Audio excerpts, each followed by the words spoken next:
the first objection that we want to talk about is about the thief on the cross. I have run into this, I don't know how many times, but the objection, they say the thief on the cross was not baptized. Luke chapter 23, verses 42 through 43. And so they say, well, since he was not baptized in the Christ, and he was saved, then I don't have to be baptized in the Christ. And here's the way I answer it. And generally I have my talking pad, and I'll draw the cross on there, and the OT on one side, and NT on the other side, the Old Testament and New Testament. And then I'll show them here that Jesus, when Jesus died on the cross of Calvary, that the old law was taken away, and now we're under the new law of Christ. Okay, but here's basically the way you would do it. But the thief on the cross lived under a different covenant than we live under.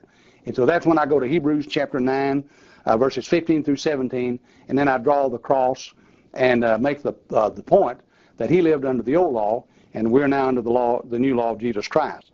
And there are many other scriptures that you can use. Hebrews 8, verses 6 and 7 and 13, Colossians 2, verse 14, Ephesians 2, verse 15, 2 Corinthians chapter 3 and verse 14. All of these show that the Mosaic law was done away, and the New Testament of Jesus came into effect when Jesus died on the cross. And so you show that the thief lived and died as a Jew under the Mosaic law, and today we live under the New Testament of Jesus Christ, and that's the law that we're going to be judged by, John chapter 12 and verse 48, Hebrews chapter 1 and verse 2. And it was after that Jesus arose from the dead that he gave the Great Commission. Go into all the world, preach the gospel, he that believeth and is baptized shall be saved. Now, also, since the thief was saved under the Mosaic law and not under the New Testament of Jesus Christ, we cannot use him as an example of what one must do today to be saved any more than we could use the example of Noah or Rahab or Samuel or David or anybody else under the old law of Jesus Christ.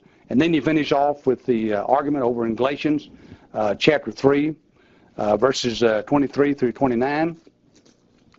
Here where Paul says, but before faith came, we were kept in ward under the law, shut up under the faith which should afterwards be revealed, so that the law has become our tutor to bring us unto Christ, that we might be justified by faith.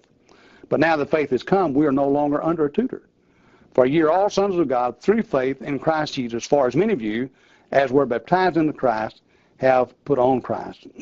So you would finish, well, come on down to verse 29. He says, there can be neither Jew nor Greek, neither bond nor free. There can be no male and female, for you're all one man in Christ Jesus. And if you're Christ, then are you Abraham's seed, heirs according to the promise. Now, this little illustration that I use, where I draw that cross and put the OT on one side, NT on the other side, and I use these scriptures, that thing has worked very effectively. I have a friend who is a lawyer, very intelligent individual, and he brought up this argument. And so that's what I did. I just simply did it the way I shared with you. And he said, you know what, I didn't think there was an answer to that argument. And that's one thing they use so many times over the radio. They'll say, well, the thief on the cross was saved without being baptized.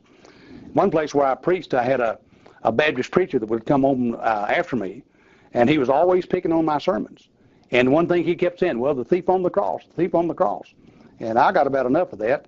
And so I worked up a sermon that just dealing with the objections to baptism, which is the basis of some of these answers I have here. And I answered them. And I never did hear from him after that.